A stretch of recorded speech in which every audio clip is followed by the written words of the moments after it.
ರಾಜ್ಯದಲ್ಲಿ ಅಭಿವೃದ್ಧಿ ಕಾಮಗಾರಿಗಳಿಗೆ ಅಗತ್ಯ ಸೌಲಭ್ಯ ಒದಗಿಸುವ ಕುರಿತು ಹುಬ್ಬಳ್ಳಿ, ಬೆಂಗಳೂರು, ಕಲಬುರಗಿ, ಮೈಸೂರು ವಿಭಾಗೀಯ ಅಧಿಕಾರಿಗಳ ಜತೆ ರೈಲ್ವೆ ಖಾತೆ ರಾಜ್ಯ ಸಚಿವ ವಿ ಸೋಮಣ್ಣ ಬೆಂಗಳೂರಿನಲ್ಲಿ ನಿನ್ನೆ ಸಭೆ ನಡೆಸಿದರು.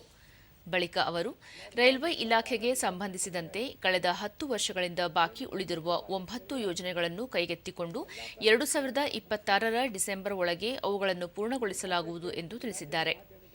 ರಾಜ್ಯಕ್ಕೆ ಸಂಬಂಧಿಸಿದ ಸಾಕಷ್ಟು ಯೋಜನೆಗಳು ಬಾಕಿ ಉಳಿದಿವೆ. ಅವುಗಳನ್ನು ಪೂರ್ಣಗೊಳಿಸುವಂತೆ ಅಧಿಕಾರಿಗಳಿಗೆ ಸೂಚಿಸಲಾಗಿದೆ.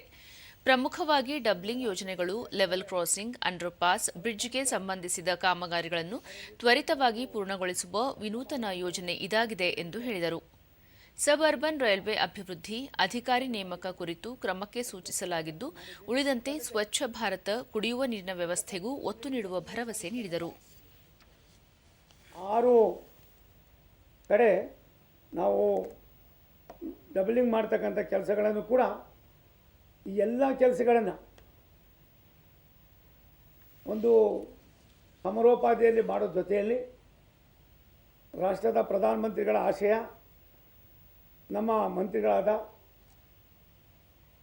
ಸನ್ಮಾನ್ಯ ಅಶ್ವಿನ್ ವೈಷ್ಣವ್ ಅವರ ದೂರದೃಷ್ಟಿಯ ಚಿಂತನೆಗೆ ನಾವು ಕೈ ಜೋಡಿಸ್ತಕ್ಕಂಥ ಕೆಲಸವನ್ನು ಮಾಡಿ ನಾವು ಒಟ್ಟಾರೆಯಾಗಿ ಕರ್ನಾಟಕದ ಯಾವುದೇ ಪ್ರಾಜೆಕ್ಟು ಎಷ್ಟು ವರ್ಷದಿದೆ ಅನ್ನೋದಕ್ಕಿಂತ ಹೆಚ್ಚಾಗಿ ಇವೆಲ್ಲವನ್ನು ಕೂಡ ಪೂರೈಸ್ತಕ್ಕಂಥದ್ದಕ್ಕೆ ನಾನು ಆಸಕ್ತಿಯನ್ನು ವಹಿಸಿ ನಮ್ಮ ರಾಷ್ಟ್ರದ ಪ್ರಧಾನಮಂತ್ರಿಗಳಿಗೆ ಕರ್ನಾಟಕವು ಕೂಡ ದೊಡ್ಡ ಅಭಿವೃದ್ಧಿಯಲ್ಲಿ ಸಾಗ್ತಾ ಇದೆ ಅನ್ನೋದನ್ನು ತೋರಿಸ್ತಕ್ಕಂಥದ್ದಕ್ಕೆ ಇದು ಹಳೆಯದು, ಇದು ಅವ್ರ ಕಾಲದ್ದು, ಇವ್ರ ಕಾಲದ್ದು, ಹಿಂದೆ ಅವ್ರು ಮಾಡಿದ್ದು ಅನ್ನುವ ಒಂದು ಸಣ್ಣ ಅಪಚಾರವೂ ಕೂಡ ಇಲ್ಲದಾಗೆ ಅದನ್ನು ನಾವು ಕೈಗೆತ್ತಿಕೊಂಡಿದ್ದೇವೆ.